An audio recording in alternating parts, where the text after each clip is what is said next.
amados. Amém. Eu trago a saudação do nosso pastor. Hoje eu congrego na Igreja de Deus, em Morrinhos, e o pastor regente ali da igreja é o Tiago Jaci, e ele manda uma saudação aos irmãos. Amém.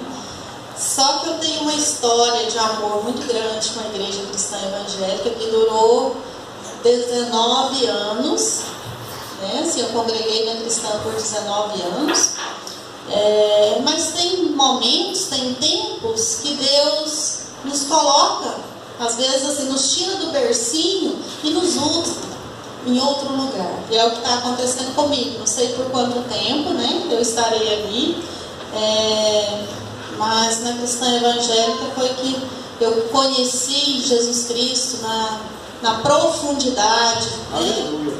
Fiz o seminário e foi uma vitória e uma grande bênção, e é até hoje na minha vida. Amém? Eu me chamo Tânia, moro em Morrinhos. Esse é o meu esposo Bruno. Nós dois congregamos lá na Igreja de Deus atualmente e trabalho na área da psicologia.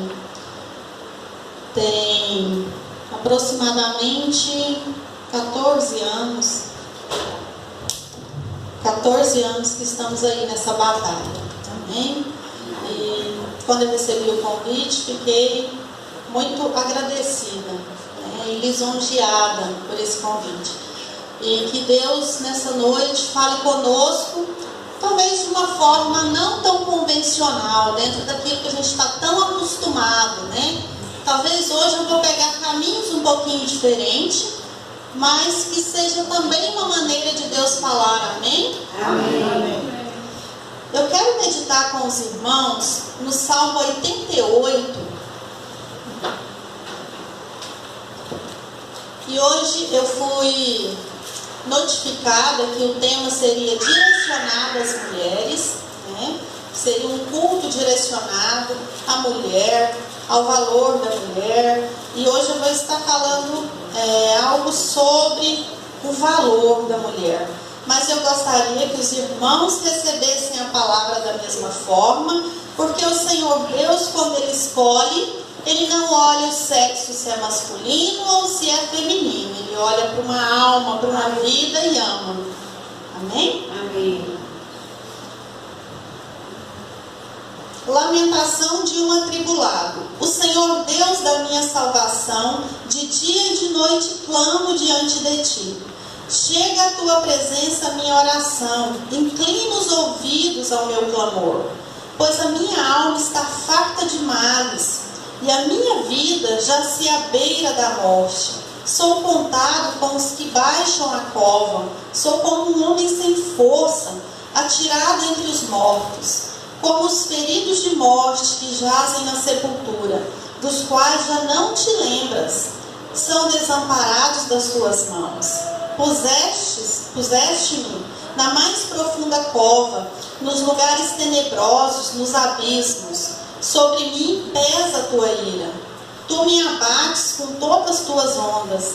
Apartaste de mim os meus conhecidos e me fizestes objeto de abominação para com eles. Estou preso e não vejo como sair. Os meus olhos desfalecem de aflição, dia após dia. Venho clamando a Ti, Senhor, e Te levanto as minhas mãos. Mostrarás Tu prodígios aos mortos, ou finados se levantarão para Te louvar? Será referida a Tua bondade na sepultura, a Tua fidelidade nos abismos? Acaso nas trevas se manifestam as Tuas maravilhas, e a Tua justiça na terra do esquecimento? Mas eu, Senhor, clamo a Ti por socorro, e antemão já se antecipa diante de Ti a minha oração. Por que rejeitas, Senhor, a minha alma e ocultas de mim o Teu rosto?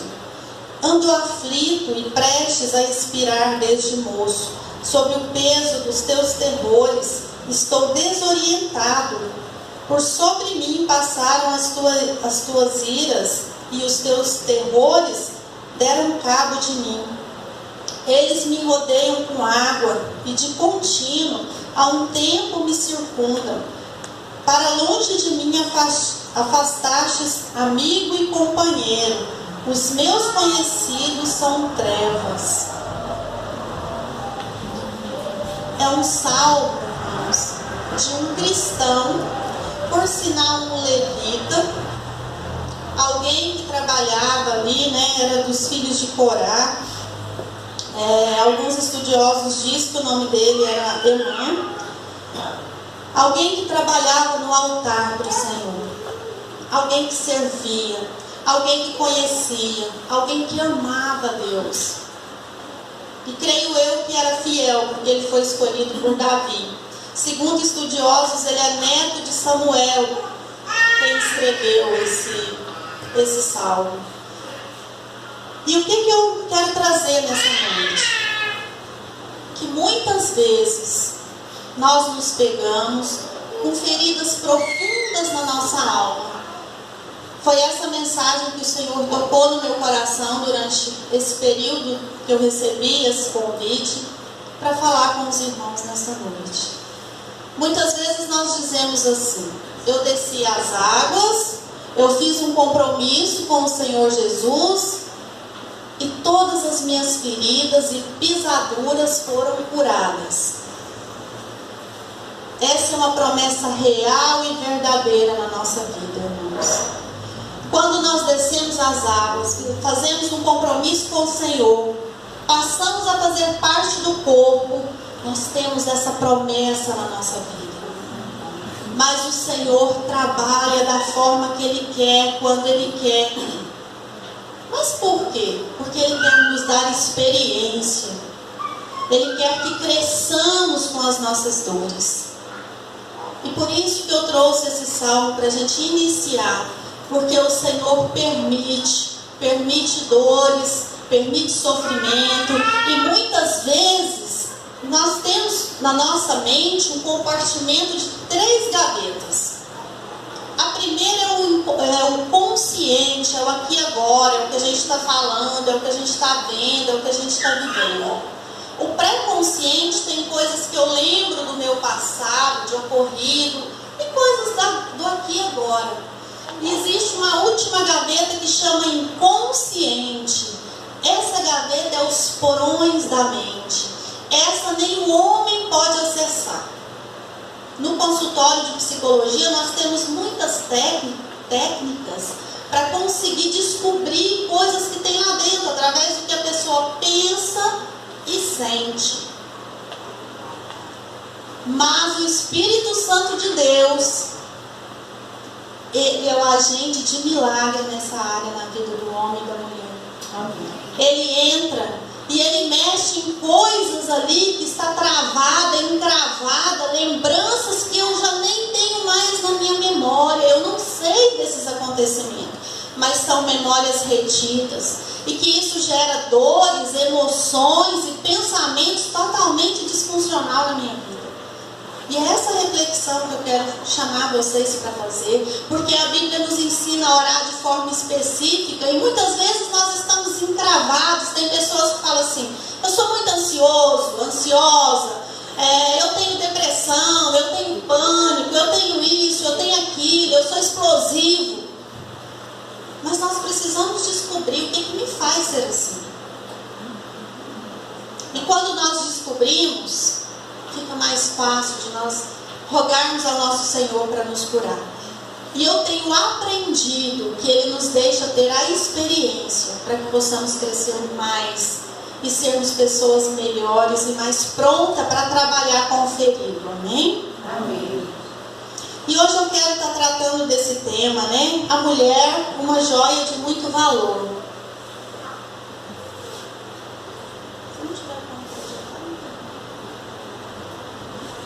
A mulher, ela é uma joia de muito valor. E o que eu trouxe aqui, para a gente iniciar o entendimento sobre esse valor da alma da mulher, da alma do homem, eu trouxe aqui primeiro o ouro. Nós sabemos que nós extraímos o ouro das profundezas da terra. Ele é algo que para nós, não é, a princípio, ele não tem valor nenhum. É um metal misturado a barro, ele não tem lustre, ele não tem beleza alguma. Mas esse ouro é resgatado, ele é decantado, ele é purificado pelo fogo. E depois disso ele se torna joia, né? As mulheres aí que estão adornadas, né? Se tornam joias preciosas, joias belas. E também tem o diamante. O diamante ele é construído lá no interior da terra, com uma temperatura muito alta. E quanto mais tempo de residência ele tiver, melhor ele será. Mais valioso ele será. Quanto mais tempo ele passar lá no calor, mais enriquecido ele será. E eu trouxe também o exemplo da escultura. O escultor, ele bate o olho num tronco de uma árvore ali, deixada de lado, e ali ele já vislumbra uma escultura linda. Ele olha para aquele pedaço de madeira e fala: farei uma grande águia, farei um rosto, vou esculpir um rosto.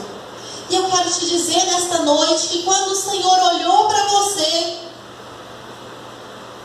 alguns anos atrás, para alguns são há muitos anos, para outros alguns anos, quando Ele olhou para você lá no ventre da sua mãe, Ele te viu como uma joia de valor.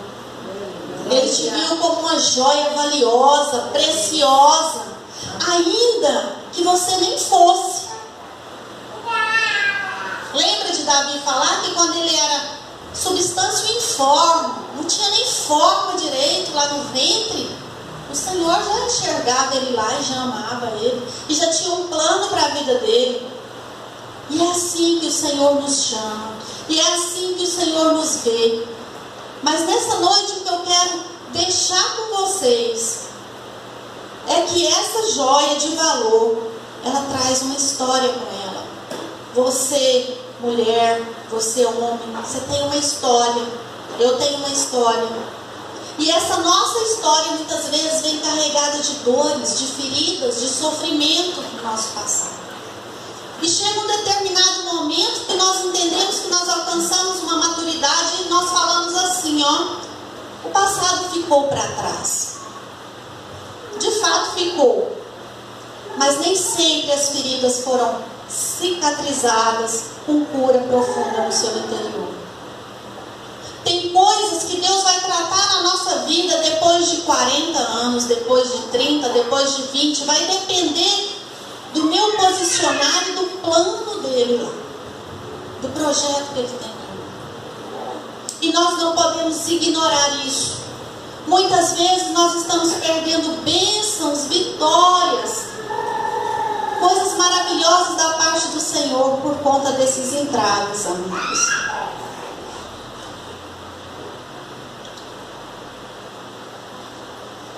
E chega um momento que nós temos que parar e olhar para dentro, fazer uma autoanálise. Espera aí, o que está se passando comigo? Como eu estou vivendo ou sobrevivendo? Como está a minha vida? De repente, nós pegamos um trilheiro e vamos indo. Nós vamos na igreja, nós vamos com a família, nós fazemos as coisas, mas nem sempre há uma alegria que jorra, nem sempre há uma disposição, nem sempre há uma fé vibrante, nem sempre eu sou uma pessoa que contagia com o amor de Cristo. E tem momentos que nós temos que parar, e nós temos que rever essas coisas. Tem momentos que nós temos que buscar de Deus algo mais profundo para a nossa vida. Nós podemos mergulhar em águas rasas por toda a nossa vida cristã, ou nós podemos mergulhar em águas profundas. Quem aqui conhece córrego? Tem os lugares rasos e os lugares mais profundos. Aquele que sabe nadar, bom ou um pouquinho, vai querer lugar que tem mais água, não vai? O que não sabe fica no raso. E quem vai no mais profundo sempre traz coisas para contar. novidade. É tudo aquilo que a gente já sabe. Nós precisamos pedir para o Senhor que nós queremos mergulhar em águas mais profundas, amém? Profundas na palavra, profundas nos dons do Espírito, profundos em ganhar almas para o Senhor e fazer a obra dele conforme ele tem para nós. E nessa noite eu quero deixar algumas perguntas para você levar para casa e refletir. Pode começar a pensar aqui, mas tira um tempinho e conversa com o Espírito Santo sobre essas perguntas. E volte um pouquinho na sua jornada e analise. Como me tornei a pessoa que sou hoje? Nós temos às vezes um dizer assim: eu sou assim, eu sou dessa forma. E às vezes a pessoa fala isso olhando fitos nos nossos olhos, querendo dizer assim: você tem que me engolir, eu sou desse jeito. E nesta noite eu quero te dizer, querido, querida, que nós precisamos renovar a nossa mente, que nós precisamos renovar os nossos conceitos, porque agora nós temos uma nova natureza, nós somos uma nova criatura. Essa natureza que você traz lá do mundo, a carnalidade, essa não tem parte com Cristo. Eu preciso mudar, você precisa mudar. Mas eu sempre vivi assim. Mais um motivo para você querer mudar. Olha para os resultados que você ganhou. Olha para as pessoas que convivem com você e peça para elas te dizer o que elas têm a dizer a seu respeito. Mas peça alguém bem sincero. Alguém que vai falar aquilo que realmente você é, tá? E eu quero também que você faça uma pergunta. Quem mais já te feriu nessa vida? E quem você mais já feriu? Quem mais te feriu? E quem mais você feriu? E quem que é responsável pelo que você se tornou? Foi seus pais? Foi você mesmo? Foi alguém do seu trabalho, da sua escola? E como posso mudar aquilo que não gosta em mim? Ou melhor, aquilo que eu estou vendo que não é bom, mas que eu não sei como fazer. Então, irmãos, é para pensar e orar. E de repente nós nos pegamos com excesso de bagagem. E algumas bagagens que nós acumulamos durante a nossa vida são bagagens boas. São lições que me ensinam a ter caráter, como tratar as pessoas, como amar as pessoas, como fazer o bem para as pessoas. Mas eu também quero que você saiba que tem muita bagagem ruim armazenada lá no porão da sua mente. E que essa bagagem, quando cai lá no porão da mente, ela não é removida de qualquer maneira, ela não sai, a menos que você faça um trabalho com isso, a menos que o Espírito Santo entre lá e limpe. Do contrário, aquilo vai se manter, e isso nos carrega por toda uma vida.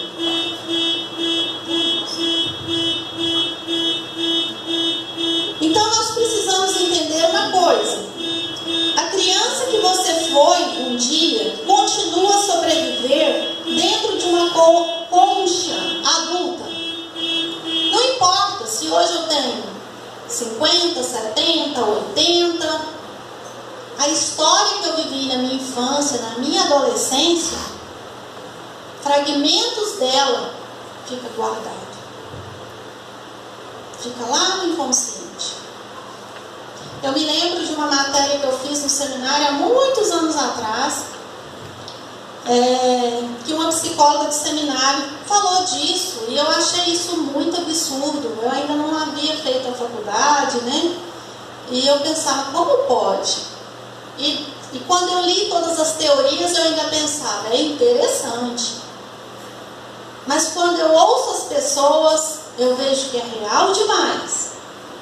E que nós precisamos do Espírito Santo, nós precisamos de Jesus para desencravar essas dores da nossa alma, para curar para espremer ferida, para sarar o nosso passado, as nossas dores.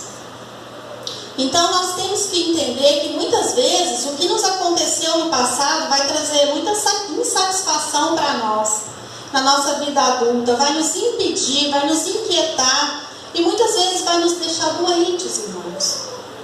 Tem muitos momentos que a gente não entende por que emocionalmente eu estou adoecido. Muitas pessoas falam para mim: Tânia, eu não tenho nenhum motivo, nenhuma razão para estar assim. Mas ela está doente. Ela está com pânico, ela está com depressão, ela está com ansiedade e tantos outros transtornos. E aí nós temos que rebuscar, né? E como que você colecionou essa bagagem? Cada um tem uma história, cada um tem uma vivência. Aqui, se cada um tivesse oportunidade, se você fosse contar, tem uma história longa. Tem muitos momentos bons, mas também tem muitos momentos ruins, difíceis, dolorosos. E uma das atitudes negativas que às vezes os pais cometem conosco, e até nós cometemos com os nossos filhos, é a supercoerção. Ela é uma atitude que os pais usam muito, que consiste em dar à criança ali um direcionamento, uma imposição. Muitos pais fazem isso com a intenção de proteger, e muitos pais fazem isso com a intenção de não ter trabalho, porque se ele for investir tempo nisso, vai demorar demais e é mais fácil falar: eu faço, faz desse jeito. E ali esse pai não sabe, essa mãe não sabe, que ele está criando uma pessoa incapaz, uma pessoa que não descobre nela o potencial que ela tem, porque os pais não deixaram ela experimentar a vida dela, ela errar, ela se frustrar, ela aprender, ela chorar, depois ter vitória. Os pais não deixaram. E isso faz de uma pessoa muitas vezes amputada de braço, de pernas. E mais tarde, o pai e a mãe não vão entender porque que esse filho não dá conta das coisas. Mas às vezes foi a forma que criou. Eu estou voltando um pouquinho, né, falando aqui de criança, porque a nossa história ela vai ter todo um percurso, tá? Depois vem a super submissão, né, que é o oposto da supercoerção, que são os pais que sujeitam as demandas, né, ao temperamento do filho. Aqui acontece muito daquele filho mais difícil e que os pais cedem a tudo que ele quer para ter paz, para poder facilitar o convívio. E ali também esse pai está criando um filho amputado de braço, de perna, de usar o seu potencial intelectual, usar a sua inteligência, usar a sua sabedoria. Por quê? Porque ele entendeu desde criança que ele é incapaz. Quando os pais fazem demais para os filhos, eu estou protegendo meu filho, eu estou dando uma vida melhor para ele. Então eu vou te dizer como ele recebe isso. Que ele é um fraco, que ele não dá conta de nada, que ele é um inútil. É assim que ele recebe essa super proteção que às vezes os pais dão. Então nós temos que relembrar como foi a nossa história. Eu sei que eu vou pensar aqui vários temas. Pode ser que você esteja em um ou outro, assim como eu um dia me identifiquei em um ponto ou em outro. E aí o que fazer, né? Agora é a hora de nós buscarmos como consertar tudo isso. E depois nós temos o perfeccionismo, que é encontrado em uma pessoa bem-sucedida, mas que nem sempre está satisfeita. Pais perfeccionistas, família perfeccionista, sempre vai pôr padrões muito altos para que o filho, a filha alcance, para que o funcionário alcance. E é um padrão de perfeição, tem que sair perfeito. E a criança é muito falha, ela é dispersa, ela esquece, ela erra. E aí vem a cobrança. E aí essa criança vai trazer consigo culpa. Eu falo da criança, mas vamos pensar na mulher de hoje, no homem de hoje. Qualquer coisa ela se vê culpada, ela vai trazer consigo a sensação de ser uma pessoa fracassada, não faz as coisas bem, e aí ela vai colocar uma super determinado para fazer o melhor, para não ter erro. Só que não é possível.